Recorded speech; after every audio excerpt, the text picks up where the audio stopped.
بسم اللہ الرحمن الرحیم اللہم صلی علی سیدنا و مولانا محمد وبارک وسلم۔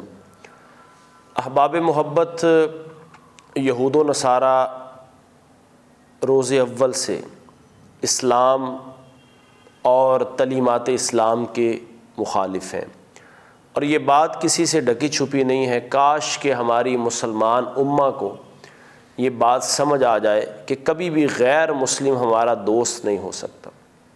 وہ مسجد اقصیٰ جس میں رسول اللہ علیہ الصلوۃ والسلام معراج کی رات نبیوں کی امامت کروائیں، وہ مسجد اقصیٰ جو مسلمانوں کا قبلہ اول ہے، اور نبی کریم علیہ الصلوۃ والسلام نے تقریباً 17 ماہ اس کی طرف منہ کر کے نماز پڑھی، وہ مسجد اقصیٰ کہ جہاں بہت سارے انبیاء علیہ السلام کے قبور بھی موجود ہیں، اس کے ارد گرد میں جب بھی رمضان آتا ہے یا مسلمانوں کا کوئی تہوار آتا ہے مذہبی، تو غیر مسلم اسرائیل جو یقیناً بر یقین ایک ناجائز ریاست ہے، وہ مسجد اقصیٰ کو ویران کرنے کی اور فلسطینیوں پر ظلم ڈھانے کی کوئی کسر نہیں چھوڑتے ہیں۔ لیکن ہم ہیں کہ سوائے مذمت کے کچھ کر نہیں پاتے۔ 56-57 اسلامی ممالک اور ان کے سربراہان اگر آپس میں مل کر بیٹھ جائیں اور اس بارے میں سوچیں تو یقیناً بر یقین مسجد اقصیٰ جو ہے وہ آزاد ہو سکتی ہے،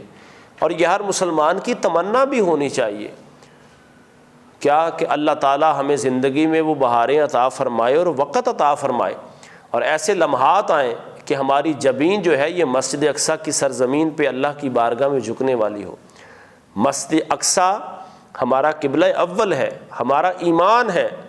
مسجد اقصیٰ کی حفاظت کرنا ہمارے دین کا حصہ ہے۔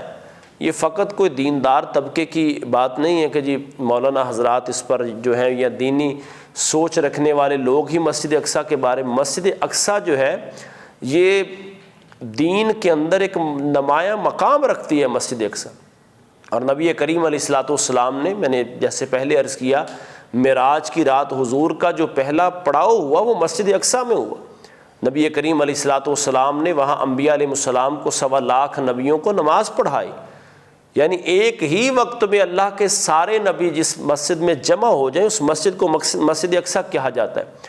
لیکن قابل رشک ہیں وہ لوگ، سلوٹ ہے ان لوگوں کو جو رات جن پر فائرنگ کی گئی، جن پر جناب والا بارود پھینکا گیا، لیکن صبح پھر وہ مسجد اقصیٰ کی حفاظت کے لیے وہاں جمع ہو گئے۔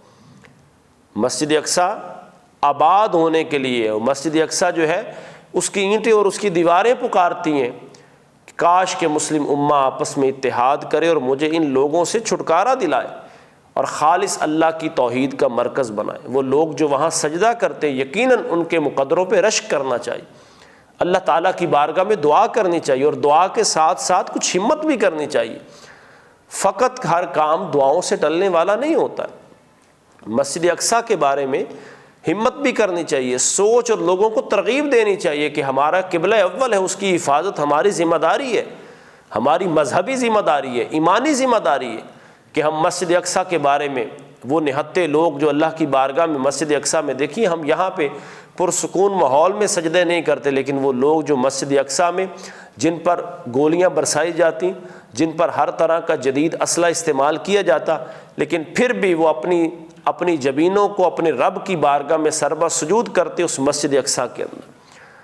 مسجد اقصیٰ کی حفاظت ہر مسلمان کی ذمہ داری ہے، اس لیے کوشش کرنی چاہیے ہمیں۔